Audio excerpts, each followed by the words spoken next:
Kabilang sa mga naghain ng kandidatura ngayong araw bilang kongresista, si Pampanga 2nd District Representative Gloria Macapagal Arroyo at si dating Vice President Leni Robredo. Si Robredo sinabing wala raw siyang balak tumakbo sa eleksyon 2028. Nakatutok si Bernadette Reyes. Sinalubong ng palakpakan at hiyawan si Pampanga's 2nd District Representative Gloria Macapagal Arroyo nang maghahay ngayong araw ng Certificate of Candidacy sa San Fernando, Pampanga. Tumatakbo ang dating Pangulo bilang kongresista.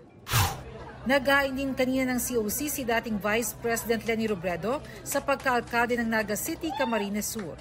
Bago nito dumalaw siya sa puntod ng yumaong asawang si dating Naga Mayor at DILG Secretary Jessie Robredo. Wala raw balak tumakbo si Robredo sa 2028 presidential election.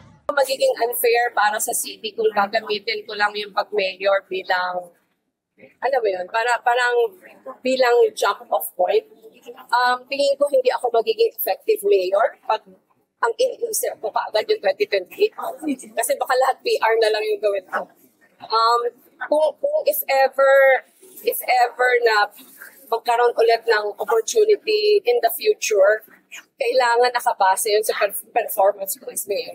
Hindi dahil pinagplanuhan ko kumandidato. Sasabak na rin sa politika ang pangalawang anak ni dating senador at World Boxing Champion Manny Pacquiao na si Michael Stephen Pacquiao. Naghain ng COC bilang konsehal ng General Santos City si Michael kasama ang ama at inang si Jinky. Sa Makati City, naghain ng COC sa pagka-mayor si Congressman Luis Campos, mister ni Mayor Abby Binay. Makakalaban niya ang hipag na si Senator Nancy Binay. Katandem ni Campos sa pagka-vice mayor si Congressman Kid Peña.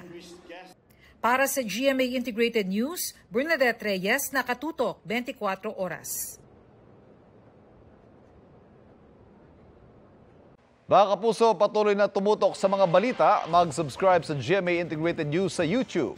Sa mga kapuso abroad, samahan niyo kami sa GMA Pinoy TV at www.gmanews.tv.